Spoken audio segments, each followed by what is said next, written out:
My father was missing. He was a aircraft commander in a B-29. Lost on a daylight raid. Daylight raid over? It was over Nampsey Airfield. It's become known as Black Tuesday. There was a squadron of 9 B-29s left Okinawa. 1 returned to base.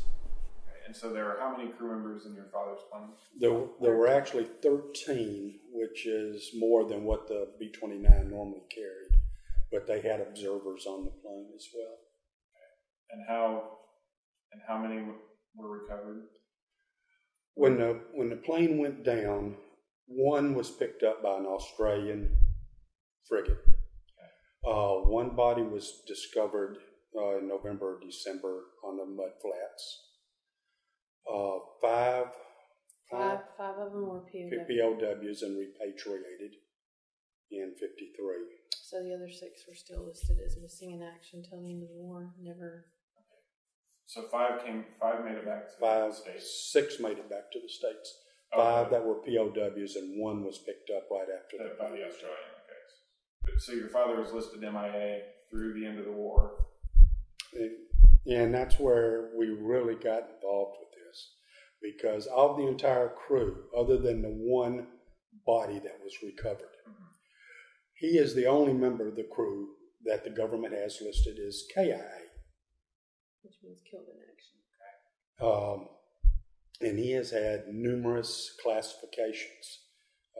He's had POW, body not recovered, MIA, and it's the conflicting statuses that really got us involved. And we got the documentation from what they gave the family, so that's why we get put with a handler now, because we dug. So what's your ultimate goal now? I mean, you told me when we met earlier today that you don't have some hope that he's going to come walking through the door. Oh, that would be wonderful, but no, realistically, I don't have that hope. Right. What I would like to do is find out exactly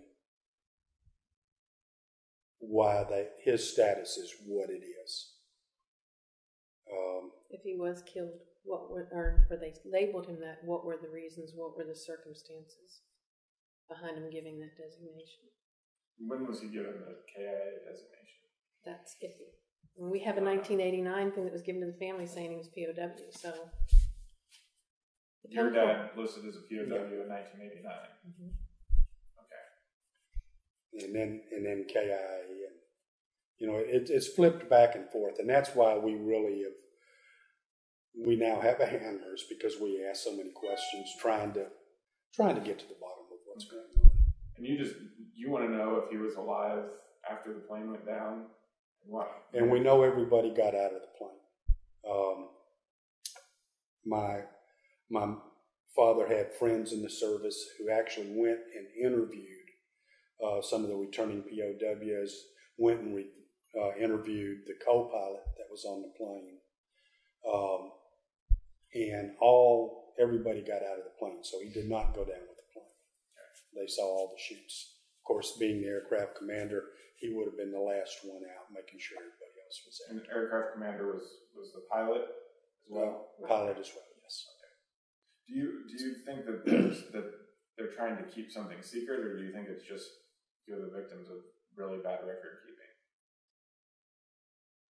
I don't want to say that they're trying to keep something secret, but I think that they don't want to release information because they have denied for so long that there was a Russian involvement, POWs going to Russia.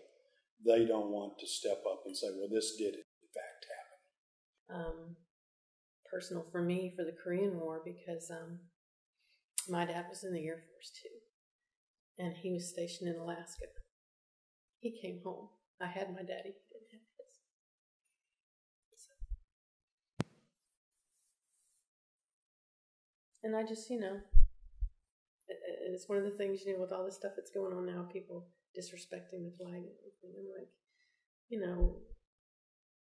those people died, for you to have the right to protest, but don't disrespect the flag, because that's what they fought for. And it's something that they say when they do the services at Arlington is that, they, in their final moments, fought for that flag, and in their last moments, that flag's, honoring them over their coffin. So, yeah, it's. So over the years, did you just have? You talked to your mom and you heard stories, but I talked to Mom, and she told me stories about Dad. But she remarried a gentleman, and I always kind of wondered what life would have been like if Dad hadn't been lost during Korea. I guess every child that loses a parent or something like that always goes through that. But and was never really able to close the lid on his coffin. Always wondering what happened.